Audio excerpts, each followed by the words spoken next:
Hello everyone, this is Professor Ng Chee Koon from Minimas. In this video, I'm going to give you a lecture on enhanced service life and future trends in concrete. So for the overview of this lecture, I'm going to talk about alternative cementitious materials and then followed by chemical admixtures, fibers, geopolymer concrete, polymer concrete, bacterial concrete, automation, and last but not least, the concluding remarks. So the first alternative cementitious materials that we will look at is ground granulated blast furnace slag, which is a byproduct of the production of metals. So for smelting of metals such as aluminium, steel, copper, etc., we produce byproducts of the ground granulated blast furnace slags, or in short we call it GGBFS. So the cementitious properties of GGBFS have long been proven. So they were found to be replacing cement by up to 50%, but there is some effect to the concrete mix. And then it is resistance to chloride attack. So these will give the concrete a better service life by giving it a higher resistance to chloride attack. So especially for marine structures or structures near to the coastal area, then adding GGBFS to your concrete has an advantage because it is resistant to chloride attack. And then it also reduces the risk of alkali silica reaction, which is a type of reaction in concrete that will lead to expansion of concrete volume, which is not good for concrete because when the concrete expands in volume, then cracking may happen. And then by adding GGBFS to your concrete mix, it will lower the heat of hydration of the concrete mix. So adding GGBFS to concrete has some shortcomings. The first is slower compressive strength development because GGBFS is very slow in reaction to water to form the gel that is then hardened to become the binder for the aggregates. So in this case, due to its slower compressive strength development, then in some construction project, it is not acceptable. Because of the slower reaction time, then it will take longer time for the concrete to set as well. So it will have a longer setting time, which is also a shortcoming for a concrete mix. And then the quality control of mixes is more difficult because you are adding an additional material into your concrete mix other than cement, sand, gravel, and water. Then you are going to get a mix design that is more complicated. So the next alternative cementitious materials for concrete that we are looking at is fly ash. So fly ash is also a byproduct from the generation of electricity in coal-fired power stations. So it possesses pozzolanic properties. That means it has the same characteristic as cement. And it was found to be able to replace cement by up to 30% in general. So in a special mix design, you have to determine what is the percentage that you can use in your mix design. And then it also improves chloride and sulfate resistance to your concrete. So meaning that if you have coastal structures or marine structures, then it is good to add in fly ash because your concrete will have higher chloride resistance. And similar to GGBFS, it also reduces the risk of alkali silica reaction in your concrete. And by adding fly ash to your concrete, it also improves the flow characteristics of fresh concrete because fly ash is a finer particles as compared to cement, and it's rounder as well. Okay, it's finer and rounder in shape. So that's why it improves the flow characteristic of fresh concrete. Similar to GGBFS, fly ash also leads to slower compressive strength development, so it needs more cementitious content for equivalent strength of concrete that you're designing. And then the quality control of mixes is also more difficult because we have extra materials to consider in our mix design, so it's quite hard to control the mix quality. The next alternative cementitious materials that we look at is silica fume. So silica fume is a byproduct from the production of silicon and ferrosilicon. Silica fume also possesses pozzolanic properties similar to fly ash, and it was found that silica fume can replace cement by up to 20% in general. And it also reduces porosity and improves durability because silica fume has a smaller particle size as compared to cement. So it acts as a better filler in your concrete mix. So that's why it reduces the voids in your concrete, so it reduces porosity, and also that leads to a better durability. And by adding silica film, it was found to improve abrasion resistance of the concrete as well. So it's very good for concrete that is used as rigid pavement. And it was found that silica film also improves compressive strength in long term. Short term, maybe the effect is not so prominent, but when it comes to a long term compressive strength development, it is showing a better concrete strength development. However, silica fume is more expensive than cement, although it's a byproduct from the silicon and ferrosilicon industry. So alternative cementitious materials that is used in research, they are not actually used in commercial projects. Okay, these are just at the research stage. So first of all is rice husk ash. So rice husk ash is from burning the rice husk, and then it produces something similar to fly ash. Okay, but the particle size is not consistent as compared to fly ash. And then we have wood ash also. By burning the wood waste to produce wood waste, it becomes cement replacement materials as well. And we have waste paper sludge ash as part of the research in using organic ash to replace cement. And also in the country that is producing wheat, then we have the wheat straw ash used in the concrete mix to replace cement. And in Malaysia, we have a lot of palm oil, so we have palm oil fuel ash. Okay, in short, that is POFA. So a lot of researchers are doing the research on using POFA to replace cement in concrete. And then the last one that I put down here is fruit peel ash. Okay, so if you have fruit peels from the food packaging industries, then you can burn the fruit peel and to produce the ash to be used in concrete to replace some of the cement. And then the next thing that I want to talk about is the chemical admixtures. So the first type of chemical admixtures is the water reducing admixtures.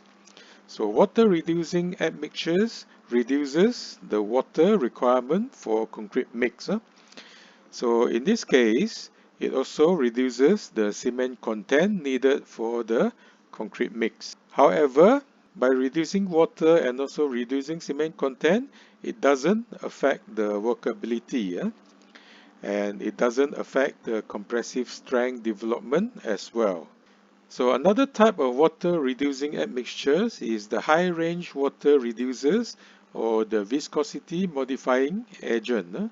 So this type of water reducing agent or water reducing admixture is mostly polycarboxylate ether, or in short PCE base. So they are normally used in high flow and self-compacting concrete. So high flow and self-compacting concrete is gaining popularity in Malaysia for the construction industries, especially for the precast industries. So for polycarboxylate ether-based water reducers, they can be custom made to suit the usage in the concrete mix. For example, if you want early strength, you can custom make your chemical mixture or the polycarboxylate ether-based water reducers to give you early strength. And then if you want a high flow in your concrete, then you can custom make your chemical mixture, which is polycarboxylate ether base, to make your concrete to become high flow concrete. And then if you want a high strength concrete, then you may use polycarboxylate ether base water reducers to reduce the water contained in your concrete mix to achieve high strength concrete. And then I listed some of the other chemical mixtures for special applications in concrete, such as shrinkage compensating admixtures. So the shrinkage compensating admixtures will reduce the shrinkage in concrete and therefore enhance the service life of the concrete. And then the second type of admixtures is corrosion inhibitors. So this admixture inhibit the corrosion in the steel bars embedded in your concrete. So if corrosion is inhibited, then it will enhance the life of the concrete structures as well. And then the third type of chemical mixture is not used to modify the mechanical properties of the concrete, but it is used to make the concrete in the color that you want for the architectural features. And then the fourth type of chemical admixture that I put in here is the waterproofing admixtures. So this type of admixture will make your concrete to become waterproof. So it will repel water as shown in this picture here. And then we have also electronically conductive admixtures. So these admixtures is mixed into your concrete to make your concrete to become electronically conductive. So it can conduct electricity. So next we'll look at steel fibers. So steel fibers comes in various shape and sizes. So some of them comes in a straight form with deformed ends. Some of it will come in a spiral form that gives a better bonding to the concrete. So steel fibers are mostly added in 15 to 50 kilogram per cubic meter of concrete. So concrete with steel fibers is to increase the toughness of the concrete. And then it is also used to increase the tensile stress resistance of the concrete and therefore increase the ductility of the concrete.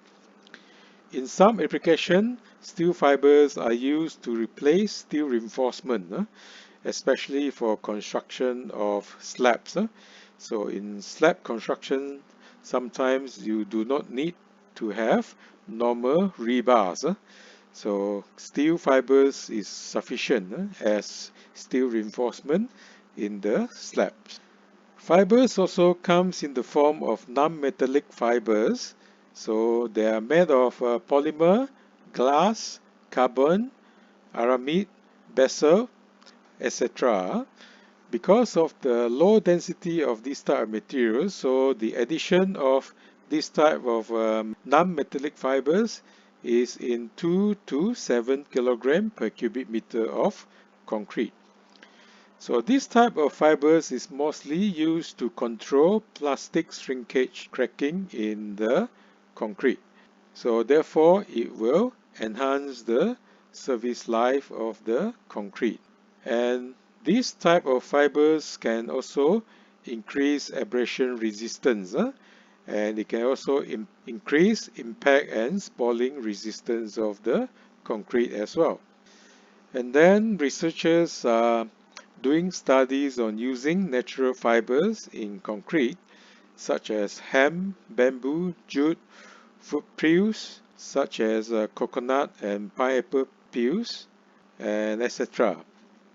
So this type of fibers improves tensile strength by a little bit, okay, not too much as compared to metallic and non-metallic fibers made of polymer, glass or carbon fibers. So the addition of natural fibers needs precaution as some concrete properties such as slump and compressive strength may be compromised, especially for compressive strength. As you can see in this figure here, the natural fibers actually occupies a lot of space or volume of the concrete, so it makes the concrete to have a lot of voids. So these will in turn reduce the compressive strength of the concrete. And then another type of fibers that is added into concrete, not so much of improving its properties, but just to increase its aesthetic properties of the finished structures. So this type of fibers is the optical fibers. So fiber optics are arranged in a way that it can transmit light through the concrete. So this is achieved through threading optical fibers so as they are penetrating the concrete. So in this case, you can see that the light can pass through the concrete walls, as well as passing through the concrete panels here. So this type of fiber is not for modifying concrete properties, but just for architectural features and also energy savings. So the next type of concrete that I'll talk about under this topic here is geopolymer concrete. So geopolymer concrete is achieved through activation of silicate and aluminium oxide through alkali activation. So we use sodium hydroxide or sodium silicate to produce high alkaline solution. So when this high alkaline solution is added to the source materials such as fly ash, or silica fume, GGBFS, etc. Okay, so this is not cement, so we use cement replacement materials, okay, such as fly ash, silica fume, GGBFS, etc.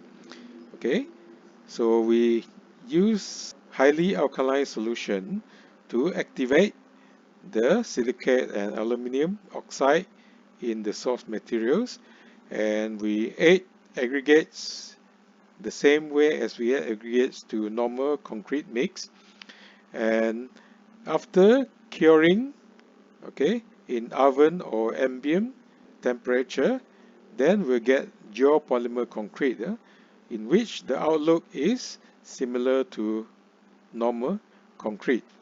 So when geopolymer concrete hardens, they also appear as normal concrete. So the next type of concrete that I'm going to talk about is polymer concrete. So polymer concrete is different from geopolymer concrete. Geopolymer concrete that we looked at just now is by activation of silicate and aluminum oxide by using highly alkaline solution.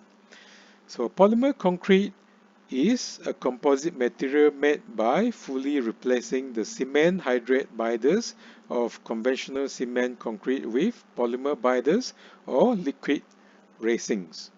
So in this case, the only similar materials in the polymer concrete to normal concrete or geopolymer concrete is the fine and coarse aggregates.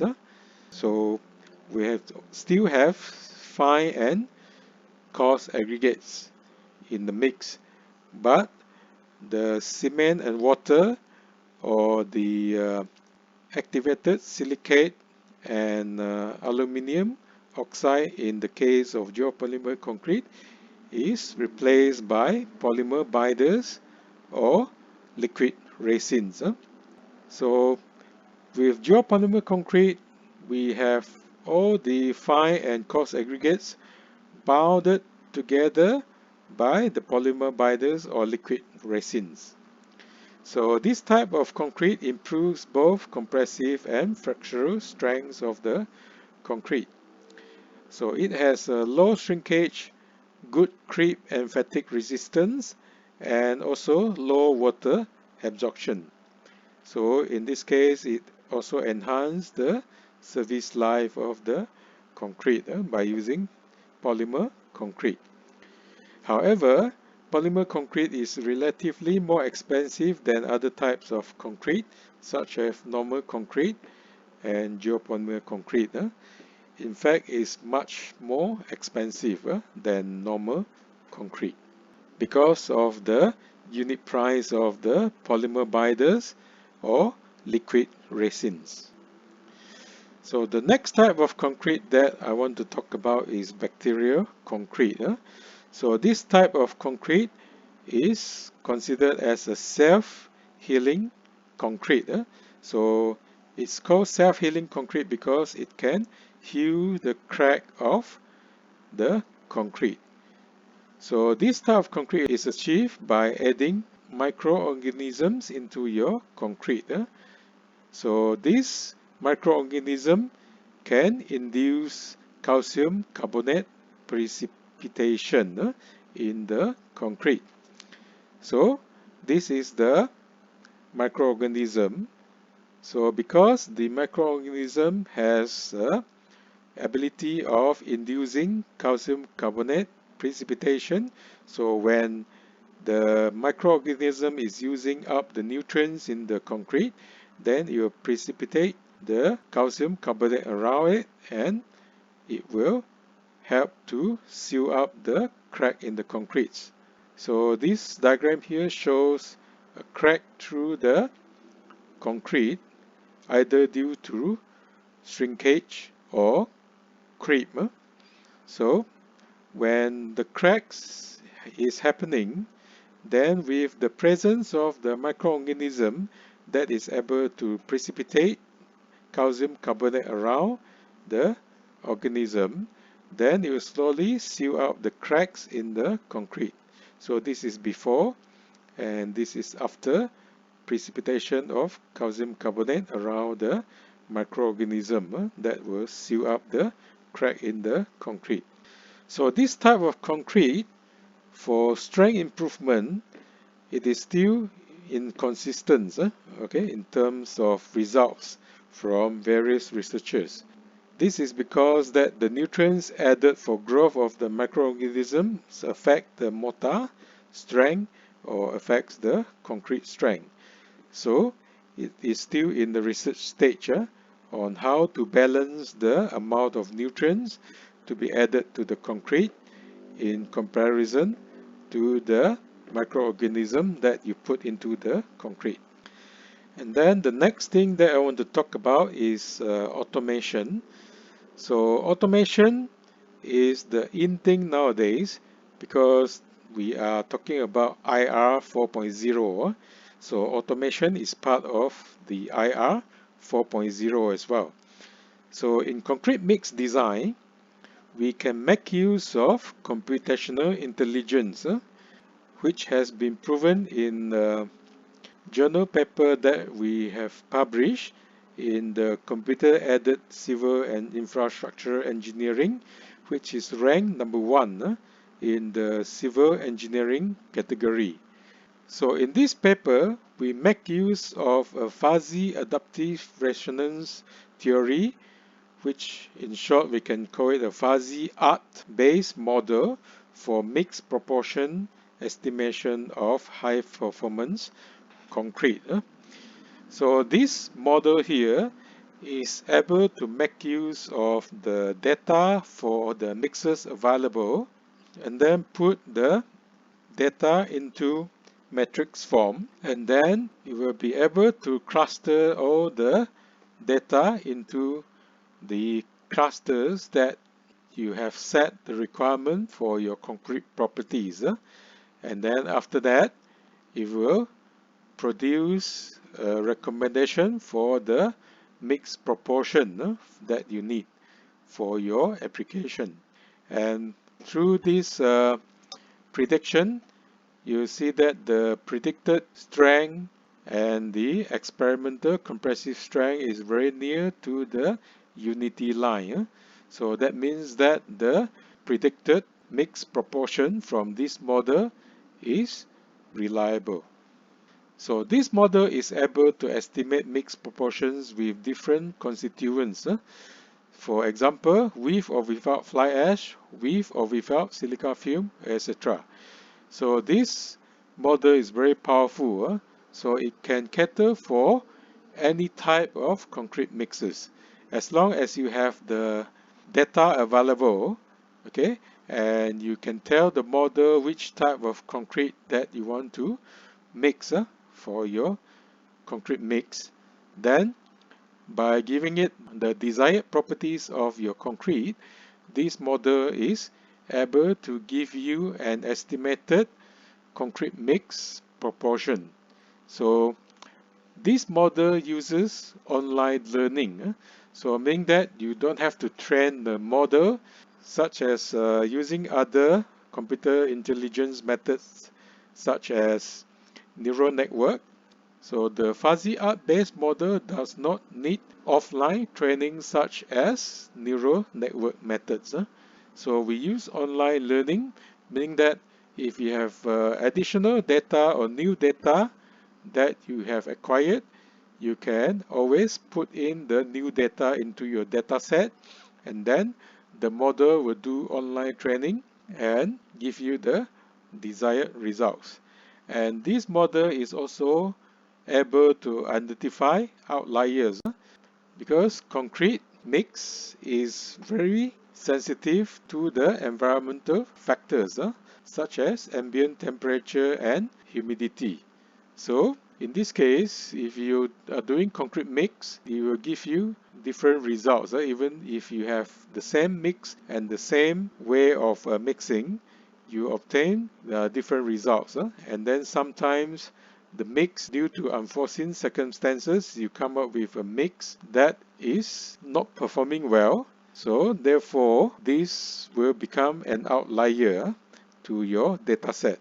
So this model is able to identify the outliers, and it can ignore these undesired data in determining the clusters of data that is going to give you the results later on.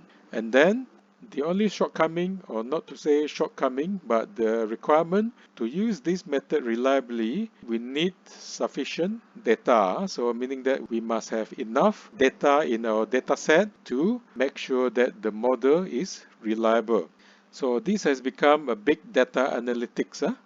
Okay, so that we need a large amount of data to be used in our data set to produce reasonable results.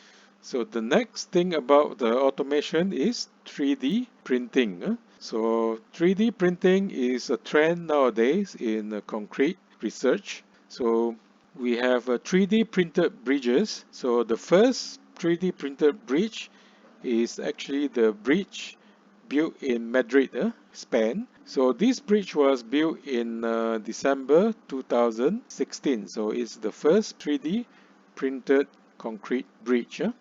However, the other bridge that is constructed at Netherlands, they also try to claim it as the world's first 3D printed bridge. Probably this bridge is built for cyclists that is used for actual traffic, whereas the bridge built for the pedestrian in the park in Madrid city is just a model bridge, okay, that is put in the park as an experimental bridge.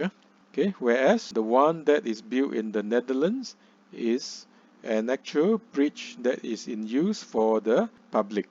So this bridge was built in October 2017. And then another bridge that is built in Shanghai, China in February 2019 It is claimed to be the world's longest 3D printed concrete bridge. So now let us look at a video on how this bridge is being constructed.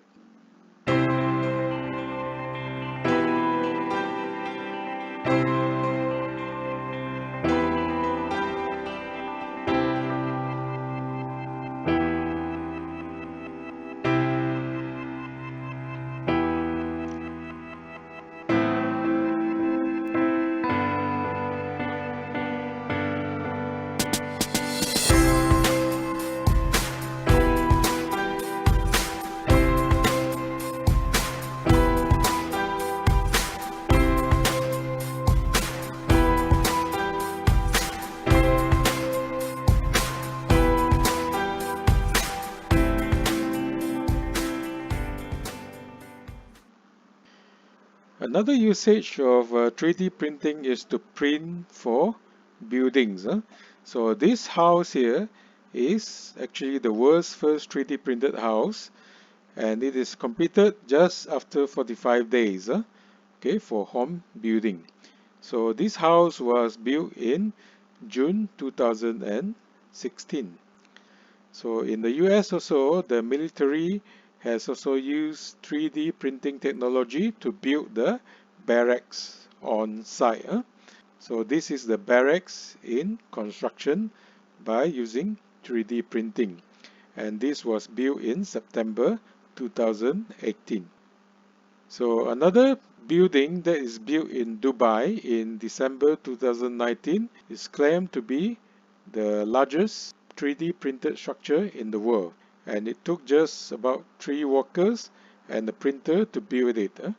So now let us look at a video of how this house is being built.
So after going through all the aspects of all these alternative cementitious materials, fibers, geopolymer concrete, polymer concrete, bacterial concrete, and also 3D printing. So we can see that concrete technology has advanced leaps and bounds in the past 20 years. And most of the advancement has led to performance-based specifications as opposed to prescription-based specification. Because of the complication in determining design mix. So therefore, we have slowly moved on to performance-based specification as opposed to prescription-based specification. And automation in mixed design and construction is the future trend in concrete technology, where automation in mixed design will help you to determine the concrete mix to the desired concrete properties that you need. And the automation in construction such as 3D printing is also helping to reduce the dependency on labor workers in construction. So that's all for this lecture. Thank you very much for listening.